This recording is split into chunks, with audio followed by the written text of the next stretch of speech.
What's good, guys? We back for my second ever YouTube video. Today we're going to be talking about what makes a player a superstar in the NBA. So, if you're like me, you're watching ESPN, Undisputed, Fox Sports all the time, and they throw around this term superstar, right? But what really what really makes a player a superstar versus just being a star, you know? You have guys like Stephen A. Smith who say a superstar is box office. What entirely does that mean? uh, I mean, you'd have to ask him. So today we're going to talk about what I believe a superstar is. So first, let's kind of go through the ranks. Let's start at, all-star. I think that's pretty self-explanatory. If you are a player who has the ability to make an all-star team, and more than one, right? Not a guy who lucked into making the all-star team one year, but a guy who, can make it like every other year, or every year he's in that discussion, then I would say he's an all-star caliber player. For example, a couple of years ago, CJ McCollum, he was always kind of in that discussion, even though I don't believe he's ever made an all-star team, but he's always kind of been in that discussion, right?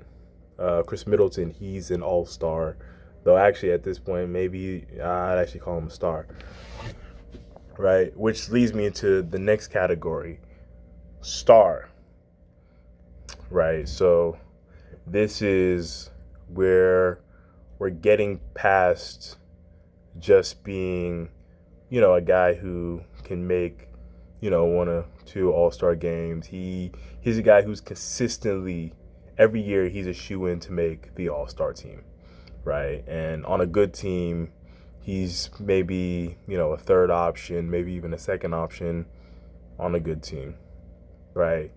Then next is the star plus, right? These are those guys who are getting close to that superstar level, but they're maybe still not fully there. So these are the guys like a Kyrie Irving, a Jason Tatum. These are guys who they can be, the best player on very good teams, but realistically, you probably won't win a championship with them. But you'll make some deep playoff runs. They'll be in maybe a few MVP discussions here and there, but you know, that you need probably a player who's on a higher level to if you want to win a championship. But very good all-star players. An example, a Kyrie or a Jason Tatum.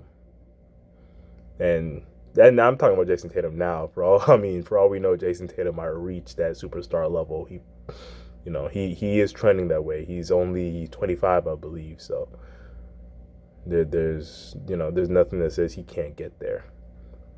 Next, we're getting toward that superstar level. And for superstars, I have two categories of superstars. I have your proven definitive superstars, and then I have your approaching superstardom.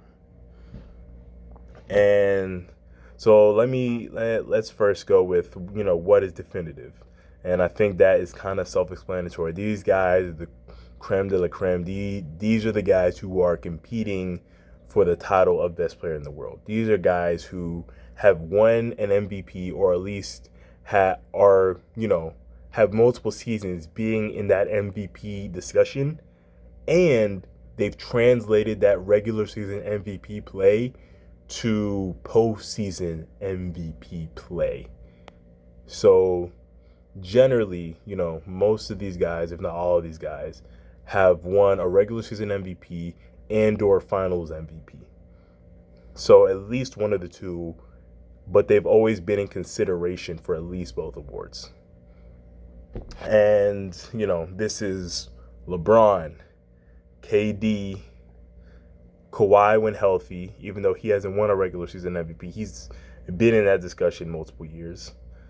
Stephen Curry hasn't won a Finals MVP, but yeah, he arguably should have, but that's another video. And now recently, Giannis Antetokounmpo has joined those ranks. These are the definitive superstars. All these guys kind of are vying for that number one player in the NBA spot, and they've proven it with consistent MVP level play in both the regular season and postseason. They have championships to back it up, as well as MVPs. So just a tier below them, or half a tier below them, is that approaching superstardom. So these are the guys who we believe have the ability or potential to do what the guys in the first tier have done, but they just haven't necessarily done it yet. With the exception kind of being Anthony Davis. Anthony Davis has won a championship, but he wasn't the best player on his team. So he's still approaching superstar for me.